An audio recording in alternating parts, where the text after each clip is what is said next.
So police స్టేషన్కి వెళ్ళినప్పుడు videos తీయొద్దు అంటారు. బేసిక్గా వీడియోస్ తీయొచ్చా, తీయకూడదా? సో రీసెంట్గా బాంబే హైకోర్టులో ఒక జడ్జ్మెంట్ ఇచ్చారు. ఏంటంటే ఆఫీషియల్స్ సీక్రెట్స్ యాక్ట్ 1923 ప్రకారం ఏంటంటే ఒకవేళ అది అవసరం అంటే ఇప్పుడు ఎవరైతే ఉన్నారో రికార్డ్ చేసే వాళ్ళకి ఖచ్చితంగా అది అవసరము. ఒకవేళ కనుక రికార్డ్ చేయకపోతే వాళ్ళు ప్రాబ్లంలో పడతారు. ప్రాపర్ రీజన్, కరెక్ట్ చెప్పాలంటే ప్రాపర్ రీజన్ ఉంటే యాక్చువల్లీ రికార్డ్ చేయడం తప్పు కాదు, క్రిమినల్ అఫెన్స్ కాదు అని చెప్పేసి బాంబే హైకోర్టు రీసెంట్గా జడ్జిమెంట్ ఇచ్చింది. యూజువల్గా ఏంటంటే అంటే పోలీస్ స్టేషన్లో రికార్డ్ చేయడం అయితే అఫెన్స్. అంటే ఎవరైనా సరే అంటే అంటే వాళ్ళు పబ్లిక్ కోసం వర్క్ చేస్తున్నారు. ఒకవేళ అఫీషియల్ వాళ్ళు డ్యూటీ చేస్తున్నప్పుడు కాన్ఫిడెన్షియాలిటీ మెయింటైన్ చేస్తారు. అది బయటికి వెళ్తే ప్రాబ్లమ్స్ అయితే కాబట్టి యూజువల్గా ఏమంటారంటే వీడియో రికార్డింగ్స్ అఫెన్స్ అంటారు.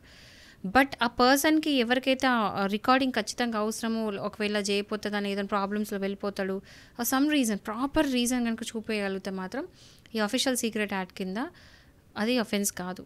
సో రికార్డ్ అనేది చేయొచ్చు అని చెప్పింది. బట్ అది ఓన్లీ బాంబే హైకోర్టు మాత్రమే చెప్పింది. అన్ని స్టేట్స్లో అప్లై అవుతారు లేదా అనేది తర్వాత చూడొచ్చు. ఎందుకంటే ఇది చెప్పింది ఓన్లీ బాంబే హైకోర్టు, సుప్రీంకోర్టు కాదు కాబట్టి అది ఓన్లీ మహారాష్ట్ర వరకు అప్లై అవుతుంది. మిగతా స్టేట్స్లో అప్లై అవుతారు లేదో మనం దీన్ని ఒకటి రెఫరెన్స్ లాగా మాత్రం తీసుకోవచ్చు ఇక్కడ కూడా. ఓకే.